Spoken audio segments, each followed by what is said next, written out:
Bismillahirrahmanirrahim. Wassalatu wassalamu ala sayyidina Rasulillah Sayyidina Muhammad ibn Abdullah wa ala alihi washabihi wa wala. Allahumma shalli wa sallim wa barik alaihi wa ala alihi amma ba'du. Pada dasarnya kiat-kiat mendidik anak itu sesuai dengan arahan daripada Hujjatul Islam Abu Hamid bin Muhammad Al-Ghazali dalam kitab Ihya Ulumuddin dan beberapa kitab lainnya saya sarikan. Intinya gini, ada 3 hal yang harus diperhatikan dalam mendidik anak. 1. Waktu, tempat, dan cara. Waktu yang tempat mendidik anak paling tepat semenjak ada di kandungan. Gimana cara didik anak kita di kandungan? Dengan akhlak dan adab dan amalan kita. Amalan yang kita lakukan adalah berdampak kepada anak yang dalam kandungan. Kalau kita sering baca Quran, sering amalan sedekah, banyak manfaatnya untuk anak kita. Karena disitulah batin kita bahasanya tidak jauh daripada anak kita. Itu mulai waktu. Cuman waktu efektif untuk mulai ngedidik tarbiyah ketika usia tamyiz. Itu sebelum balik ya. Itu waktu ya, waktu. Ketika tamyiz anak tuh sudah mulai terlihat bahasa kalau itunya karakter aslinya. Gimana karakter dasarnya, karakter bagus, yang buruk, dan maksudnya buruk dalam arti sifat keanak-anakannya ada. Itu kita perhatikan dulu. Kedua, tempat. Nah, ini perlu diperhatikan nih, banyak orang tua yang contoh lihat anaknya salah langsung dimarahin di depan orang-orang. Gak boleh itu. Dalam kitab Ihya Ulumuddin bahkan gini, kalau kita marahin anak itu depan orang-orang, justru anak itu setelahnya gak akan peduli lagi apa yang kita arahkan. Kenapa? Karena mereka udah terlanjur malu, udah dimalu-maluin sama kita, benar gak? Dilihat orang-orang, paham gak? Yang terakhir cara, biar kita langsung efektif waktunya ya.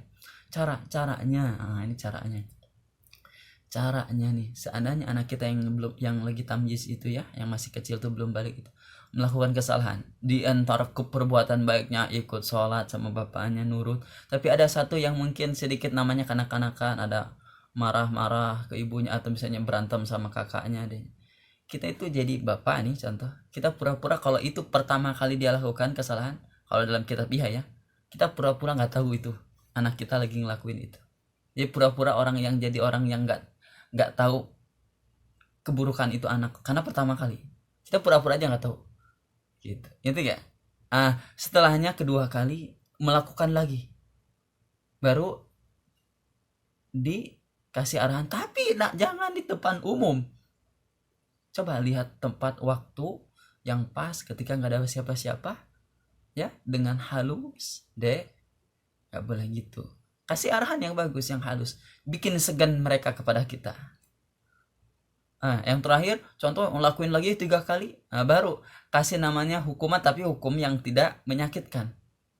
Paham nggak? Kalau itu sudah mulai seperti kesalahannya, kalau sudah balik tidak sholat ya, melakukan berulang-ulang kali, kita pukul kakinya dengan pukulan yang mendidik. Itu saya kira nggak ada lagi sebenarnya. Tinggal kitanya bagus sama anak, akhlak kita bagus, insya Allah berdampak buat anak kita. Terus banyak doa, ikhtiar, ajakin ke majelis taklim, ajakin senang-senangin berkunjung kepada ulama-ulama. Dan ingat, jangan banyak digaulkan sama orang-orang yang yang kurang bagus gitu ya. Bukan kita melarang untuk bergaul sama orang, cuman kita kan memantau perkembangan anak itu daripada lingkungan sekitar. Paham? Jangan didengarkan dengan musik-musik, kata Imam Ghazali ya, musik-musik yang melalaikan. Akhirnya orang tua suka dangdut, anaknya jadi ikut joget dangdut. Jangan ya. Jangan dideketin sama HP ya, jangan, apalagi zaman sekarang. Paham nggak? Kecuali itu kalau itu reward, seminggu sekali kasih. Setelah beres belajar bosan, adek bapak kasih buat main setiap hari Sabtu, kasih HP, itu juga cuma sejam, nggak apa-apa, hiburan dia. Kenapa? Biar tahu HP itu bukan mainan, hanya sebagai apalah gitulah. Oke lah, untuk itu nggak terlalu itu banget, oke kasih, cuman jangan sering. Paham?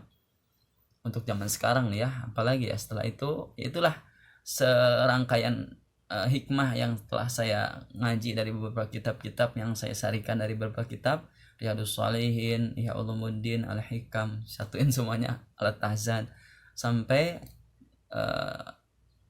Bidayatul Hidayah sampai apa ya, adab anak yang ada di Saudi Arabia, ada punya kitab bagus juga. Jadi intinya ada taklim juga. Mendidik anak itu harus dengan hati kita harus benar-benar merasa, harus emang bernyuruh hati kita tuh ikhlas untuk ngedidik anak karena Allah, untuk dikenalkan kepada Allah dan Rasulnya. Arahkan kepada akhlak yang baik, kita contohkan. Dan jangan jadikan anak itu bergantung sama material itu. Jangan biasakan anak itu manja. Kalau kita kasih kasur, jangan kasur yang king coil, yang terlalu empuk, karena nanti kita ketika dia dalam keadaan terpuruk, kita contoh Allah ambil harta kita, langsung dia tidur di atas karpet atau yang kurang empuk, dia merasa terganggu karena kebiasaan enak. Jadi kalau seandainya kita uangnya banyak, seandainya orang kaya, jangan juga dibiasakan anak-anak kita itu bawa barang-barang yang mahal, yang mewah. Biasa aja. Nanti kita arahin pondok, seandainya nanti diarahkan ke pondok, anak kita tuh udah biasa. Mau yang enak udah pernah, yang nggak enak udah pernah. Bahasa gitu kan. Mau kasur empuk pernah, yang nggak empuk pernah. Jadi nggak manja. Cara ngedidik anak itu, kita yang ngedidiknya dengan bukan cara yang material, dengan cara nanti dikasih mobil kalau dapat ini. Jangan, nggak usah. Saya kira saya nggak setuju dengan pendidikan seperti itu, nggak setuju ya. Oke lah kali-kali, tapi juga jangan material. Itu juga kalau contoh tahfidzul Quran, ngasih coklat. Kalau di sini ada yang hafal An-Naba dikasih coklat, ya anak-anak kan coklat. Jadi itu sebagai tarbiyah. Cuman dengan harta yang banyak, harta yang bahasanya kan bernilai, itu kata saya kurang mendidik, karena itu jadi materialistik. Kalau coklat kan apalah arti coklatnya, sekedar makan. Pasti dari saya gitu ya. Kurang lebihnya mohon maaf. Wassalamualaikum warahmatullahi wabarakatuh.